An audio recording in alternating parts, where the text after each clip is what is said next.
कानपुर में ये वो गली है जिसमें राजू श्रीवास्तव जी रहते थे। इस देश के हास्य कलाकार, लोगों को खुशियां बांटने वाले, दुखी लोगों के चेहरों को मुस्कुराहट में बदलने वाले, हास्य की नई दुनिया बसाने वाले, इस देश में हास्य का फुलझड़ी छुड़ाने वाले राजू श्रीवास्तव। ये मेरे पीछे वो कोठी है, काका कोठी, रामेश चंद्र श्रीवास्तव, बलई काका की कोठी। बलई काका राजू श्रीवास्तव के पिता थे, वो एक कवि थे।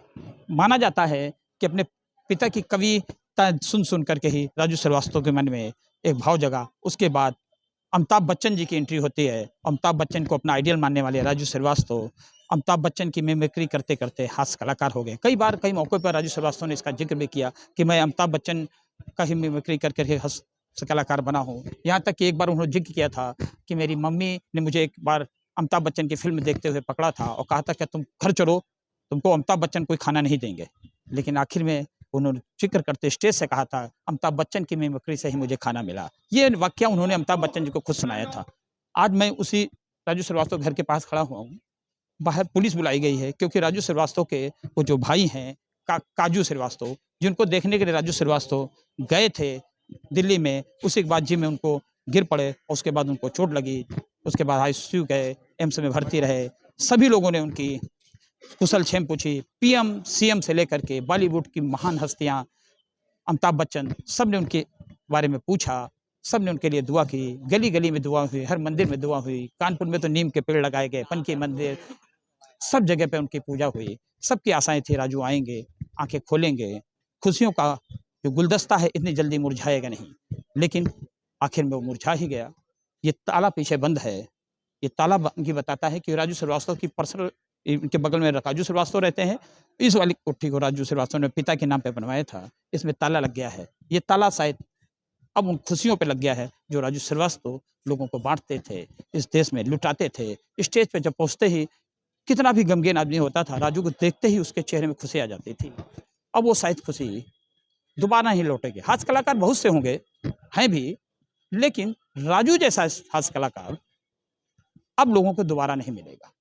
ये लोगों को एहसास करना मुश्किल है। मेरे मोहल्ले में उनके कुछ साथी लोग खड़े हैं, इनसे पूछते हैं क्या राजू भैया की आज सूचना आई है, क्या कहना आपको, क्या नाम है? बहुत दुखद सूचना आई है और वो तो हम लोग के बचपन के साथी हैं और जैसे ही सुना है वैसे ही हम लोग इनके घर की तरफ भागे। यहाँ पूरी जांच करी तो पता चला कि ये बात सच है। मगर बहुत अच्छे इंसान थे और लोगों को हंसाना, लोगों को सभी चीज़ें करना, सभी की मदद करना, ये उनकी एक खासियत थी। मेरे पीछे देखिए पुलिस आ गई है। पुलिस उनके भाई काजू श्रीवास्तव हैं जो बीमार थे, अभी भी बीमार हैं। घर में एक पेशेंट भी हैं। दरअसल काजू की जो मिसेज हैं वो भी प्रेग्नेंट हैं, तो उनके लिए भी लोगों को लगता है सही बात है। वो खुद गम से इतने परिपूर्ण हैं, भरे हुए हैं, उनके पास शब्द नहीं है। ऐसे में लोग आते हैं, मीडिया की जमावड़ा है, तो जाहिर सी बात है दुख होगा ही।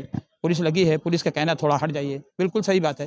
पुलिस की अपनी ड्यूटी है, मीडिया की अपनी जो ड्यूटी है, फिर भी मोहल्ले के लोग पूरी तरह गमगीन है। अब आप आपको पीछे दिखाते हैं, मेरे कैमरामैन दिखाएंगे किस तरह से भीड़ लगी हुई है चारों तरफ। देखिए हर तरफ जमावड़ा लगा हुआ है पूरी तरफ से। आइए उधर देखते हैं, कुछ लोग जो राजू के पड़ोस से हैं, सब लोग बैठे हुए हैं, उनसे भी बात कर लेते हैं। क्या महिलाएं हैं यहाँ मोहल्ले की, जो महिलाएं हैं उनके बारे में बताते हैं। राजू श्रीवास्तव बहुत ही अजीज थे, हर एक से किसी को चाची कहते हैं, किसी मामी कहते हैं, किसी को काकी कहते हैं। आप इसी मोहल्ले में रहती हैं? क्या नाम है आपका? बीना देवी। बीना जी, राजू भैया की आज सूचना आई है, क्या कहना है? हम लोगों को बहुत दुख है। यहीं वो भी पैदा हुए, हम लोग भी यहीं पैदा हुए। हमारे मोहल्ले की शान थे। आज हम लोगों ने एक तरीके से कहा जाए जैसे एक अनमोल हीरा होता है, वो हम लोगों ने खो दिया। बहुत अच्छे इंसान थे, सभी के साथ बहुत प्रेम इखलाक करते थे। जब भी आते थे पैदल घूमते थे, सबसे मिलते थे, सबकी मदद करते थे। बहुत शब्दों में गम है, कहना मुश्किल है। आप देखिए मेरे साथ एक विकलांग आए हैं, माता जी आते हैं, ये देखिए बैठे हुए हैं।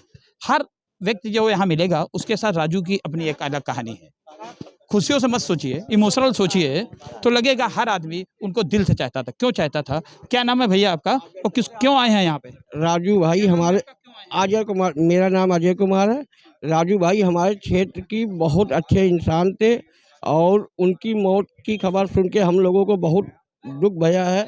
हम ईश्वर से प्रार्थना करते हैं कि भगवान उस दिवंगत आत्मा की शांति प्रदान करे। कभी आप राजू भैया से मिले थे तो कैसे बात करते थे? अब राजू भाई हमेशा हमेशा मिलते थे। त्यौहार में जब कभी वो यहाँ आते थे तो हम लोगों के साथ एकदम बैठ के मिलते थे। कोई सुरक्षा व्यवस्था उनके साथ नहीं रहती थी। हम लोग उनके साथ एकदम बराबर से बराबर मिलते थे और हम लोगों की दुख दर्द सुनते थे वो। ये विकलांग गाड़ी देखिए, इस विकलांग गाड़ी से ही आए हैं कुमार जी। महसूस करिए, ये पैर से अपंग हैं, इनको कहीं भी निकलना होगा तो शायद इस गाड़ी की सहारा जरूरत पड़ती है। बड़ी मुश्किल होती होगी गाड़ी चलाने में, लेकिन राजू की जो मौत सुन करके इनके पास शब्द नहीं था, गम नहीं था। ये कुछ गम व्यक्त करना चाहते थे। राजू को शायद नहीं देख पाएंगे आप कभी, तो उनका घर ही देखने चले आए। ये होती है, कहते हैं ना, हर आदमी को एक दिन जाना है, दुनिया से जाना है।